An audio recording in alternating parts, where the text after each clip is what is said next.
Hello friends, मैं वैशाली स्वागत करती हूँ आप सभी का आपके अपने प्लेटफॉर्म एग्जाम जंक्शन पे। तो आज हम एक इम्पॉर्टेंट टॉपिक जो आपके एग्जाम में ओवरऑल सीटेट में, चाहे वो एसएसटी हो, चाहे वो सीडीपी हो, या फिर कोई किसी भी सब्जेक्ट की पेडागोजी हो, आपसे ये क्वेश्चन यहाँ से जो टॉपिक है इससे क्वेश्चन जरूर पूछा जाता है। तो आइए चलते हैं हम अपने इम्पोर्टेंट टॉपिक पर, जहां से क्वेश्चन आना तय होता है कि निदानात्मक परीक्षण और उपचारात्मक परीक्षण क्या है, निदान क्या है, उपचार। क्योंकि बहुत सारे लोग निदान और उपचार में कंफ्यूज हो जाते हैं कि आखिर निदान और उपचार का अर्थ क्या है। तो आइए चलते हैं हम यहाँ पे कि निदान क्या है, जल्दी से देख लेते हैं। निदान का अर्थ होता है यहाँ पर पहचान करना। क्या होता है? पहचान करना, यानी पता लगाना। क्या होता है?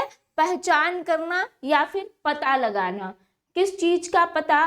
यहाँ पर बालकों की आवश्यकताओं को ढूंढने के, यहाँ पर जो पर्पस है, वो जो आवश्यकता है बच्चों की, उनका पता लगाना। यानी कहाँ पे बच्चों की समस्या आ रही है, कहाँ पर बच्चे को कठिनाई उत्पन्न हो रही है, तो उसका पता लगाएंगे आप। क्या कारण है जिसकी वजह से बच्चा जो है वो समस्या महसूस कर रहा है। अब यहाँ पर जो निदान के तरीके हैं, यानी यहाँ कारण पता लगाने के तरीके कि आप किस तरीके से समस्या पता लगाएंगे बच्चों की, तो ये भी जान लेते हैं।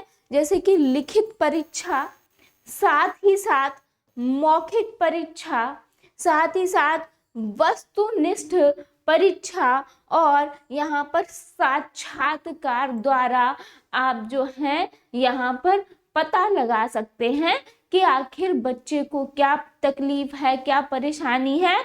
तो क्या लिखित, मौखिक, वस्तुनिष्ठ और साक्षात्कार द्वारा आप जो है वो पता लगा सकते हैं। साथ ही साथ यहाँ पे निदान होता है किसी कारण का पता लगाना, समस्या का पता लगाना कि बच्चे को आखिर समस्या किस चीज में, बच्चा जो है वो समस्या फेस कर रहा है।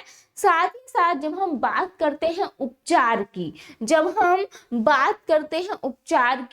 अब भाई क्यों उपचार कब होता है? आप सभी को पता है कि आप भैया डॉक्टर के पास कब जाते हो। अगर हम नॉर्मली देखें तो डॉक्टर की जरूरत कब पड़ती है, यहाँ पे उपचार की जरूरत आपको कब पड़ती है कि डॉक्टर के पास जाएंगे तो वो कुछ दवाइयाँ देंगे हमको या फिर कुछ ट्रीटमेंट बताएंगे। तो ये कब जरूरत पड़ती है? जब आप कहीं ना कहीं आपको कोई समस्या हो, है ना। जब कोई समस्या हो, कोई बीमारी हो, कोई तकलीफ है, तभी आप डॉक्टर के पास जाते हो। यहाँ पे भी यही है कि आपके पास कोई कारण या समस्या होगा और तभी आप कहाँ जाओगे, यहाँ पर उपचार यहाँ पर कराने जाओगे। अब उपचार किस तरीके से एक टीचर को करना है भाई? उपचार क्या होता है? ठीक करना, सुधार करना या फिर समस्या का समाधान करना। बालकों को कई तरीके की जो शिक्षण विधियां हैं एवं शिक्षण सूत्र हैं, उनका उपयोग करके, यानी जैसे आप नॉर्मली अगर बीमार होते हो भाई, क्या दी जाती है? दवाई। अब यहाँ पे क्योंकि शिक्षा से रिलेटेड कठिनाइयां महसूस हो रही हैं, तो यहाँ पे शिक्षण विधियों और शिक्षण सूत्र जो है ये एक तरीके से दवाई है। तो शिक्षण विधियां और शिक्षण सूत्रों का उपयोग करके जो है यहाँ पर हम उपचार कर पाएंगे, कहीं ना कहीं समस्या का समाधान कर पाएंगे, यहाँ पर ठीक कर पाएंगे जो भी प्रॉब्लम है, साथ ही साथ सुधार कर पाएंगे।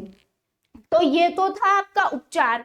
अब उपचार के तरीके क्या क्या हो सकते हैं यहाँ पर शिक्षण विधियों के द्वारा ज्यादा से ज्यादा, साथ ही साथ शिक्षण सूत्रों के द्वारा।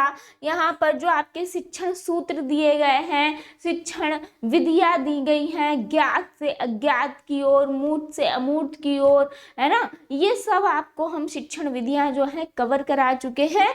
तो शिक्षण विधियां हैं, शिक्षण सूत्र हैं, इनके द्वारा आपको जो है यहाँ पर उपचार बच्चों को देना होगा। साथ ही साथ जो यहाँ पर आदि कई माध्यम जिनके द्वारा यहाँ पर आप शिक्षण समस्याओं का समाधान कर सकते हैं। यानी ऐसी बहुत सी एक्टिविटीज हो सकती हैं जिनके द्वारा आप बच्चे की समस्या का समाधान करा सकते हैं। यानी कोई एक्टिविटी भी करा सकते हैं या फिर कुछ ऐसा आप क्रिएटिव भी सोच सकते हैं, रचनात्मक भी सोच सकते हैं, जिसके द्वारा आप बच्चे की समस्या जो है उसका पता लगा पाएंगे।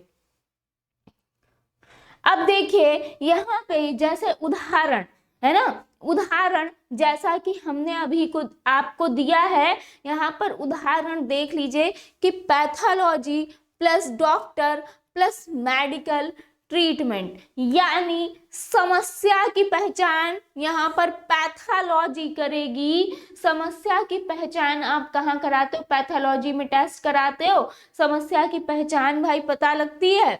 उसके बाद समस्या का समाधान कौन करेंगे? भाई डॉक्टर करेंगे। और इसी को संदर्भित करते हुए यदि हम निदान एवं उपचारात्मक को पढ़ें तो एक शिक्षक पहले बालक की समस्या की पहचान यहाँ पर करेंगे, यानी डॉक्टर का यहाँ पर पैथोलॉजी का काम करेंगे और फिर उसका निदानात्मक परीक्षण आएगा और फिर बालक की समस्या का क्या हो जाएगा? यहाँ पर समाधान हो जाएगा, जो उपचारात्मक परीक्षण के अंतर्गत आपका आ जाएगा। तो आई होप आपको ये क्लियर हो गया होगा कि किस तरीके से हम निदान और उपचार करते हैं, ये अब आपको क्लियर हो गया होगा। तो आई होप आपको सारी चीजें क्लियर होंगी। इसमें से जरूर आपका आता है तो ये टॉपिक आपको क्लियर करना बहुत जरूरी था। मिलते हैं नेक्स्ट सेशन में। थैंक यू सो मच सभी का जुड़ने के लिए।